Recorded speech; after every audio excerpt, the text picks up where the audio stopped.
Morning, Ram Ram, सत श्री अकाल, जय हिंद, जय भारत। दोस्तों, आप सभी का स्वागत है मेरे चैनल रियल स्टोरी हब में। दोस्तों, आप सब कैसे हो? आशा करता हूं कि आप सब स्वस्थ होंगे, कुशल मंगल होंगे और इस नए दिन को नए अंदाज के साथ जी रहे होंगे। दोस्तों, आज मैं जिसके बारे में बात कर रहा हूं वह अपने सिर पे हेड पहनता है, आंखों में चश्मा लगाता है और दाढ़ी बहुत ही करीने से बनाता है और उसकी आवाज़ इतनी मधुर, इतनी सुरीली है कि एक बार के लिए उसे जिसने भी YouTube पर देखा या तो सुना वह देखता ही रह गया या तो सुनता ही रह गया।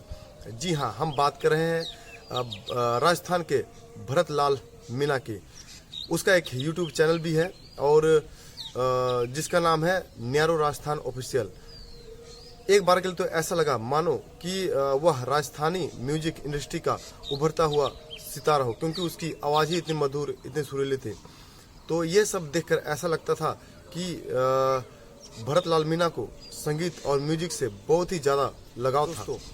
वीडियो में आगे बढ़ने से पहले अगर आप सब मेरे इस चैनल पर पहली बार आए हैं तो मेरे इस चैनल को सब्सक्राइब जरूर कर दें, ताकि मैं आगे जो भी वीडियो डालूं उसका नोटिफिकेशन सबसे पहले आप तक पहुंचे। तो दोस्तों, हम बात कर रहे थे भरत लाल मीणा की। भरत लाल मीणा की आवाज़ इतनी सुरीली, इतनी अच्छी थी कि उसके गाने लोगों को लुभा रहे थे और लोगों को बहुत ही ज़्यादा पसंद आ रहे थे और उनका लगभग सब्सक्राइबर भी बढ़ता जा रहा था।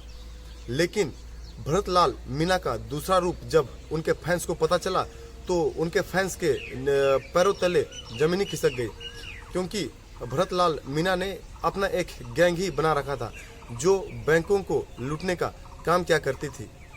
दोस्तों, किसी भी काम में सफलता पाने के लिए उस काम में संयम रखना बहुत ही जरूरी होता है और मेहनत बहुत ही जरूरी होता है, तब जाके कुछ सालों में सफलता हासिल होती है।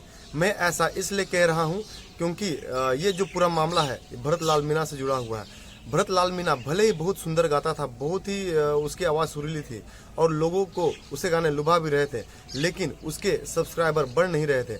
ऐसे में उसके किसी दोस्त ने उसे सजेशन दिया कि वह एक कैमरा खरीदे और एक कैमरामैन रखे और वीडियो एडिटिंग के लिए एक एडिटर भी रखे। चीज़ों के लिए उसे पैसे की ज़रूरत थी, लेकिन उसके पास पैसे नहीं थे।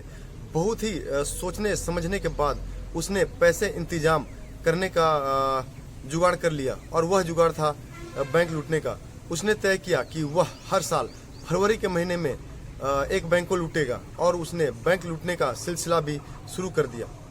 8 फरवरी 2022 को उसकी गैंग ने पहली लूट विधायकीपुरी थाना इलाके में मौजूद एक बैंक में की, जहां से उन्होंने 15,30,000 रुपये के लूट को अंजाम दिया। उसके बाद दूसरी लूट उन्होंने 6 मार्च 2023 को अजमेर रोड पर स्थित इंडियन ओवरसीज बैंक की शाखा में की, जहां से उन्होंने 10,73,000 रुपये की लूट को अंजाम दिया और मौका वारदात से वहां पर से भाग निकल गए। इसके बाद तीसरी और आखिरी लूट उन्होंने झोटवाड़ा इलाके के पीएनबी बैंक की शाखा में की, जहां भागने के चक्कर में भरत लाल मीणा भीड़ के हाथों पकड़ा गया और उसकी वहां पे खूब धुलाई हुई। जब उसकी धुलाई हो रही थी तब उसने 2 बार अपने पिस्टल से फायरिंग भी की, लेकिन उसके बंदूक से निकली हुई गोली उसी के दोस्त के पैरों में जा लगी। लेकिन फिर भी उसका दोस्त वहां से भाग निकला, लेकिन पैरों में गोली लगने की वजह से उसका दोस्त ज़्यादा दूर तक भाग नहीं पाया और आगे जाकर पुलिस के हाथों पकड़ा गया। गिरफ्तार करने के बाद पुलिस उन्हें थाने ले जाती है और थाने ले जाकर पूछताछ करती है। पूछताछ में भरत लाल मीणा बताता है कि वे जयपुर में ही एक किराए के मकान पर रहा करते थे। उसके बाद पुलिस जाती है, उस मकान की तलाशी लेती है।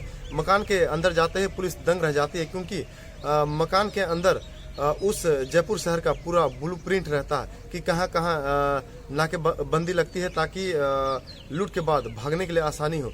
उसके बाद हर बैंक का डिटेल और इससे पहले जहाँ भी लूट की गई थी, जो अखबार में उसका रिपोर्ट आई थी, उसका एक कट उन्होंने दीवार पर चिपका रखा था। भरत ने पूछताछ के दौरान पुलिस को बताया कि किसी भी बैंक को लूटने से पहले वे उस बैंक की रेकी करते थे अंदर और बाहर से, और देखते थे अंदर कितनी भीड़ है और अंदर काम करने वाले लोग कितने हैं। लेकिन इस बार जो पीएनबी बैंक का जो कैशियर था, जिसका नाम था नरेंद्र शेखावत, वह बड़ा ही दिलेर था, क्योंकि लूट के दौरान वह लुटेरों से भिड़ गया और जिसके कारण उसे गोली भी लगी और गोली ऐसी जगह पे लगी जिससे उसका एक किडनी है वो खराब हो गया और उसे निकालना पड़ा। उसका किडनी तो खराब हो गया, पर वह अपना बैंक को बचाने में सफल हो पाया। मीना के गैंग में उसके मौसरे भाई मनोज मीना के साथ साथ उसका एक और भाई था विनोद मीना, जो उसका भाई ही लगता था। लेकिन 2 वारदातों के बाद विनोद की जो है मौत हो जाती है और वो इस वारदात में शामिल नहीं हो पाता है और पीएनबी बैंक को लूटने के लिए 2 ही बंदे जाते हैं। लेकिन एक बात बताते चले कि ये जो पूरा प्लानिंग था, ये पूरी प्लानिंग विनोद का ही था और इस बार विनोद के नहीं होने के कारण ये जो प्लान है वो फेल हो जाता है, क्योंकि पूरा जो रूट वगैरह है और रूट चार्ट जो है भागने का वो विनोद ही तय करता था और उसके नहीं होने के कारण आज वे इस लूट में विफल हो पाए। भरत का गैंग लूट को अंजाम देने के बाद वहां से भागने के लिए कर्मचारियों की गाड़ी का ही सहारा लेते थे और वे वहां से भाग जाते थे। इसके बाद हर 5 किलोमीटर में जाके वे अपना गाड़ी चेंज करते थे और अपना हुलिया, अपना ड्रेस पूरा चेंज करते थे। उसके बाद लूटे हुए पैसे से वे सारे मौज मस्ती करते थे और उन्होंने जयपुर में सिविल लाइन्स एरिया में एक किराए का मकान भी ले रखा था और उन्होंने लूटे हुए पैसे से एक गाड़ी भी खरीद रखी थी जिससे वे इधर उधर घूमने जाते थे।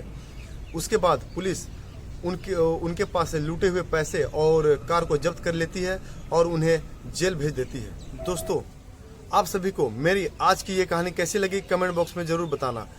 अगर मेरी आज की कहानी आप सभी को अच्छी लगी हो तो मेरे चैनल को सब्सक्राइब जरूर करना, ताकि मैं आगे जाकर जो भी वीडियो डालूं उसका नोटिफिकेशन सबसे पहले आप तक पहुंचे। मिलता हूं नए वीडियो के साथ, नए अंदाज के साथ, नए दिन के साथ। तब तक के लिए मुझे विदा दीजिए। जय हिंद, जय भारत।